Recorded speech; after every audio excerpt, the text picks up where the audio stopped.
नमस्कार। संतोष की रिपोर्ट में आप सबों का स्वागत है। और आज हम संतोष की रिपोर्ट में बात सम्राट चौधरी के मुख्यमंत्री के रूप में शपथ लेने से लेके सचिवालय में आयोजित बैठक के संदर्भ में वो बातें करने जा रहे हैं, जो बातें इस पूरे एक दिन का इनसाइट स्टोरी कह सकते हैं, या इनसाइट क्या क्या हुआ वो हम जताने जा रहे हैं, बताने आपको जा रहे हैं। देखिए, राजभवन में शपथ ग्रहण समारोह के दौरान जो अराजकता देखने को मिली, हमें लगता है कि बिहार के किसी भी मुख्यमंत्री के शपथ ग्रहण समारोह में इस तरीके की अराजकता देखने को नहीं मिली। जरा इस तस्वीर को गौर से देखिए, आगे कौन कौन लोग बैठे हुए हैं, जरा उस तस्वीर को गौर से देखिए। पूर्व मंत्रियों के लिए कोई जगह निर्धारित नहीं थी।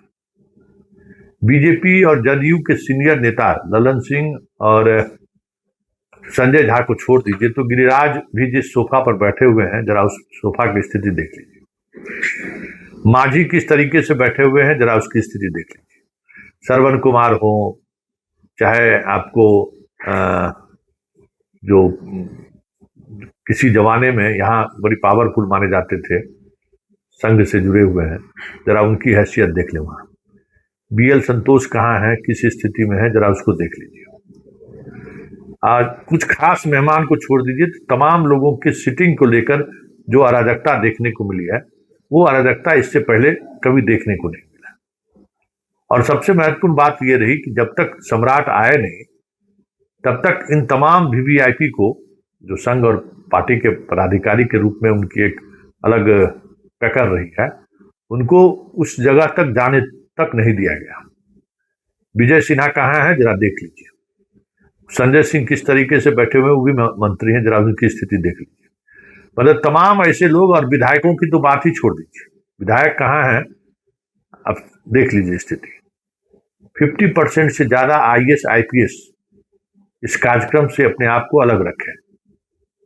उसमें कुव्यवस्था भी रहा और कम्युनिकेशन गैप भी रहा।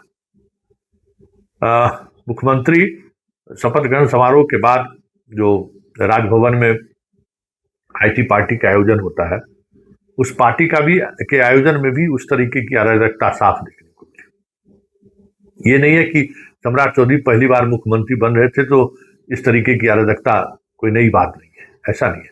ये प्रोटोकॉल अब 10-10 बार, जो हाल के दिनों में जितने अधिकारी वहां मौजूद थे, वो सारे लोग देखे हैं ना, तो वहां एक अलग तरीके की चीजें देखने को मिली।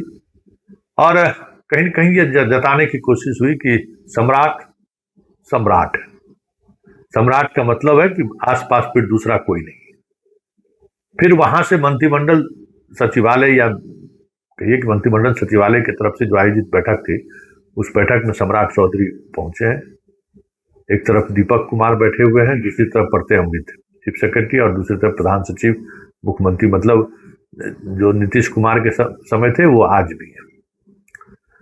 बैठक में जिस बात को फोकस किया गया है, उसमें लॉ एंड ऑर्डर की चर्चा दूर दूर तक नहीं है, जबकि बिहार में सबसे बड़ी समस्या आज भी लॉ एंड ऑर्डर है। और लॉ एंड ऑर्डर पर गृह मंत्री के रूप में सम्राट के 3 महीने के कार्यकाल में बिहार की क्या स्थिति हुई है।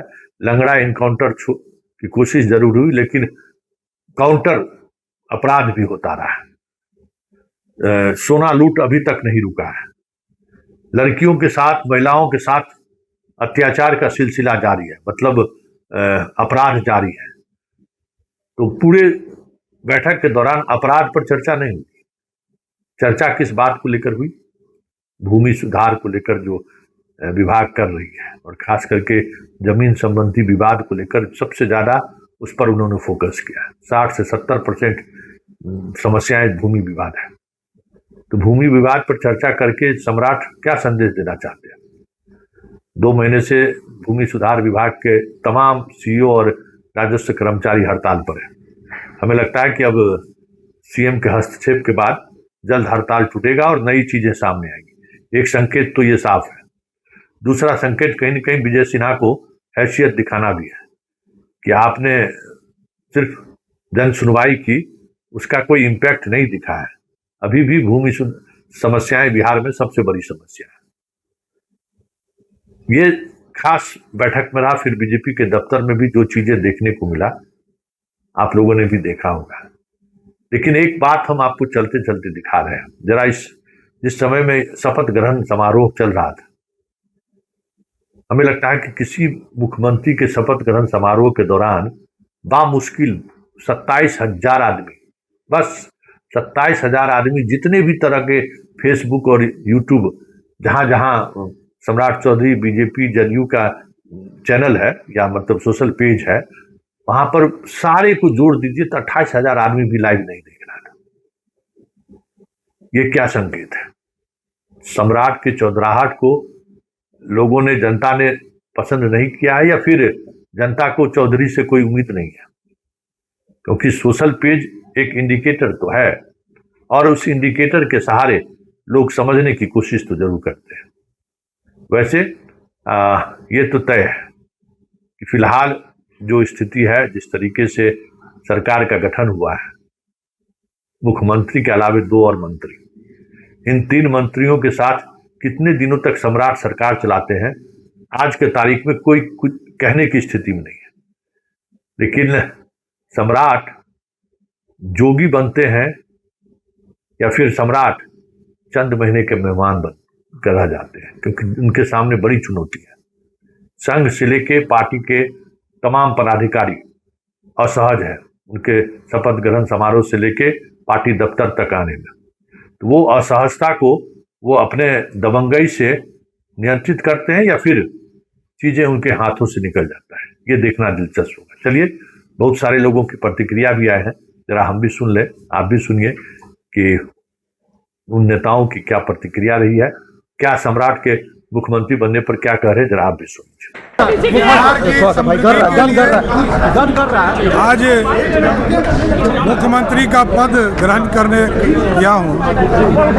आज से ही बिहार के लिए काम शुरू कर दूंगा और बिहार में स्पष्ट तौर पर रहिए, यहाँ नरेंद्र मोदी जी और नीतीश मॉडल ही चलने वाला है। सम्राट चौधरी जी बीजेपी के पहले मुख्यमंत्री के रूप में बिहार में बने हैं और बीजेपी के हम समझते हैं वर्षों के संघर्ष के बाद, वर्षों के कार्यकर्ताओं के संघर्ष के बाद ये दिन देखने के लिए मिला है। जिस तरह से माननीय मुख्यमंत्री नीतीश कुमार जी बिहार को आगे बढ़ाएं 20 वर्षों में, ठीक उसी तरह सम्राट चौधरी जी भी बिहार को आगे बढ़ाने में पूरी मेहनत करेंगे, पूरी तन मन धन के साथ बिहार को आगे बढ़ाएंगे। और हमें विश्वास है कि अगले 20 साल बिहार बीजेपी को हमारे सम्राट चौधरी जी चलाएंगे मुख्यमंत्री ग्रुप में, बिहार हमारा विकसित राज्य होगा। बीजेपी का कैबिनेट काफी छोटा है। देखिए, निश्चित रूप से बीजेपी का जो एक सपना था, एक मेहनत था, एक संघर्ष था, आज वो दिन पूरा हुआ है, इसलिए सम्राट चौधरी जी को बधाई है।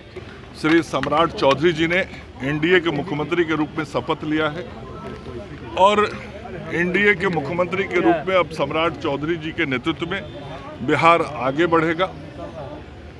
आदरणीय प्रधानमंत्री श्री नरेंद्र मोदी जी के कुशल नेतृत्व, मार्गदर्शन और श्री नीतीश कुमार जी के मार्गदर्शन में सम्राट चौधरी जी विकास की गाथा को और आगे बढ़ाएंगे और बिहार ने विकास के जो कई ऊंचे आयाम छुए हैं वैसे ही और ऊंचे आयामों की ओर बिहार आगे बढ़ेगा। और बिहार की जनता की जो इच्छा और आकांक्षा इस नई एनडीए की सरकार से है और हम लोगों ने जो वायदे किए हैं बिहार की जनता को चुनाव में, हम सब लोग उन वायदों को अपने मुख्यमंत्री श्री सम्राट चौधरी जी के नेतृत्व में पूरा करेंगे। संपूर्ण एनडीए गठबंधन, हम सब लोग जिस तरीके से पिछले 2 दशकों में नीतीश कुमार जी के नेतृत्व में काम करते हुए बिहार को आगे लाए हैं। माननीय मुख्यमंत्री के रूप में आज श्री सम्राट चौधरी जी शपथ लिए हैं। एनडीए की सरकार बनी है जिसका नेतृत्व श्री सम्राट चौधरी जी करेंगे और उनको बहुत बहुत बधाई। साथ साथ आज मंत्रिमंडल के 2 सदस्य जो मुख्यमंत्री के रूप में होंगे, माननीय विजेंद्र चौधरी जी और माननीय विजेंद्र यादव जी को भी बहुत बहुत बधाई। हाँ, नई सरकार बनी है, अच्छी बात है, बधाई के पात्र है। बीजेपी को पहला सीएम, हाँ, ये एनडीए की सरकार बनी है और एनडीए की सरकार चलेगी आगे, बहुत अच्छी रफ्तार से चलेगी। नीतीश जी, आज हम भावुक हैं कि नीतीश जी हम लोग एक साथ रहे, उन्होंने त्यागपत्र दे दिया और फिर सरकार, नई सरकार बन रही है। उम्मीद है कि हमें बिहार का विकास और भी गतितर करने की आवश्यकता है। जोगों से जब मुक्ति दिलाया, बिहारी कहलाना आज स्वाभिमान का विषय है। तो नीतीश कुमार जी के कार्यों को आगे बढ़ाना और बिहार को ऊंचाई पर ले तो जाना। सम्राट चौधरी को बुलडोजर बाबा बोला जाता है, क्या वो नीतीश कुमार के नक्शे कदम पर चलेंगे? उन्होंने तो कहा है, कल जब विधानमंडल दल की बैठक में उन्होंने उनको जब नेता चुना गया उसके बाद उन्होंने कहा है कि नीतीश कुमार जी जो रास्ता दिखाएंगे उस रास्ते पर हम चलेंगे।